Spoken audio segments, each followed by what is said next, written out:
Votre écran est cassé, vous avez un disque dur à remplacer ou vous voulez juste construire votre ordinateur de zéro, eh bien vous êtes tombé au bon endroit. C'est la nouvelle série de vidéos des numériques sur la réparation, l'amélioration et la modification de vos objets technologiques. On est ravis de porter ces thématiques qu'on va porter toujours un peu plus. Et donc, durant les prochaines semaines, nous allons vous publier différents tutos en compagnie d'Audrey Deland, notre spécialiste. Bonjour Audrey. Bonjour Lem, merci beaucoup. Oui, spécialiste, on peut dire ça. Ça fait 7 ans aujourd'hui que je travaille dans une boutique informatique. Donc les réparations et les améliorations, ça me connaît pas mal. Exactement. Je vais pouvoir du coup vous présenter des réparations de smartphones, de tablettes ou d'ordinateurs. Et du coup, avec Lem, on va pouvoir vous expliquer un petit peu comment faire, que ce soit simple ou un petit peu plus complexe, tout en vous guidant facilement. Dans cette première vidéo d'introduction générale, déjà, on va vous donner des conseils généraux avant de vous lancer dans différents chantiers et différents projets. Et donc, c'est le moment un peu avertissement. Là. Exactement, parce qu'on ne répare pas un téléphone comme si on allait faire les courses. Donc, il vaut mieux faire un petit peu attention à ce qu'on fait. Par exemple, contrairement à Lem, l'idéal, en premier lieu, c'est déjà de peut-être fermer ses manches ou d'avoir des manches plutôt courtes pour éviter d'avoir des choses qui frottent à vos appareils. Voilà. Je sais pas.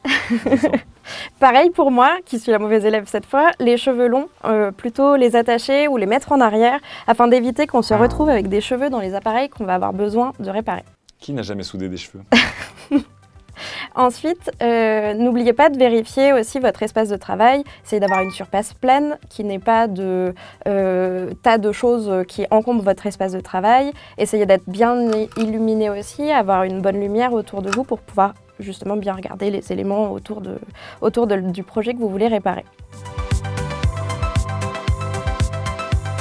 Dernier point avant de se lancer, juste au moins aussi checker les conditions d'utilisation et les histoires de garantie quand même. Exactement, la plupart de vos appareils sont garantis quand vous les achetez, donc ne commencez pas à les ouvrir et les modifier si ça peut rentrer dans le cadre d'une garantie, parce que sachez qu'un appareil qui a été ouvert et modifié ne sera plus sous garantie quoi qu'il arrive. Maintenant que vous êtes averti, on va vous donner des conseils et on va vous donner des guides. Et il y a quand même un intérêt à faire ça soi-même, ce fameux mouvement DIY, Do It Yourself. Exactement. En fait, l'intérêt, c'est que vous allez mieux comprendre vos appareils. Vous allez pouvoir justement comprendre qu'une nappe ou un petit câble, c'est la même chose un petit peu dans tous vos appareils électroniques et qu'il n'y a rien de non plus complètement effrayant à ça, mais que vous pouvez aussi vous en sortir tout seul, même si faire appel à un professionnel peut, dans certains cas, bénéficier aussi à ce que vous ne soyez pas trop stressé par l'opération. Maintenant qu'on a vu un petit peu tout ce qui était matériel, espace, physique et aussi tout ce qui était légal et garanti, il y a un dernier point qui m'importe et dont on parle moins, c'est aussi un peu la motivation, l'état d'esprit, parce que voilà, se lancer dans des réparations, c'est facile. Les continuer et les terminer, c'est beaucoup plus dur pour des personnes au hasard comme moi. Oui, c'est le cas de beaucoup de mes clients qui des fois peuvent venir me voir avec un téléphone complètement ouvert dans un petit sac qui me disent « j'ai pas réussi à remonter, est-ce que vous pouvez le faire ?» Donc vous inquiétez pas, si comme Lem vous avez un petit peu du mal à finir vos projets, le but c'est aussi qu'on vous aide de bout en bout, que le projet soit terminé et que vous soyez content à la fin.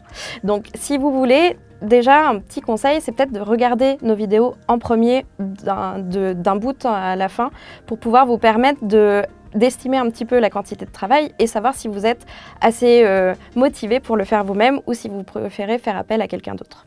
C'est pour ça que nous allons aussi travailler sur l'habillage de la vidéo et le rythme pour vous donner des indications, un maximum d'indications, le temps global, encore une fois, même si ce n'est pas un temps fixe, le temps par étape, la difficulté de tel ou tel projet, la difficulté de chaque étape de tel projet, et bien sûr les outils dont vous aurez besoin au tout début pour vous lancer dans les projets.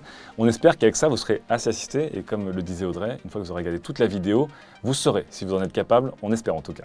Voilà pour la présentation générale de ce nouveau projet des numériques. On espère que ça va vous plaire et que ça va vous motiver. Et d'ailleurs, si vous avez des remarques, suggestions ou commentaires à apporter, si vous avez un objet précis en tête pour une possible réparation ou amélioration, n'hésitez pas, l'espace commentaire est là pour ça et on sera heureux d'essayer d'y répondre. Maintenant qu'on vous a présenté tout le projet, n'hésitez pas à garder un œil dessus, à vous abonner à notre chaîne et à mettre des alertes en marche pour les publications de nos prochains tutoriels. À très vite.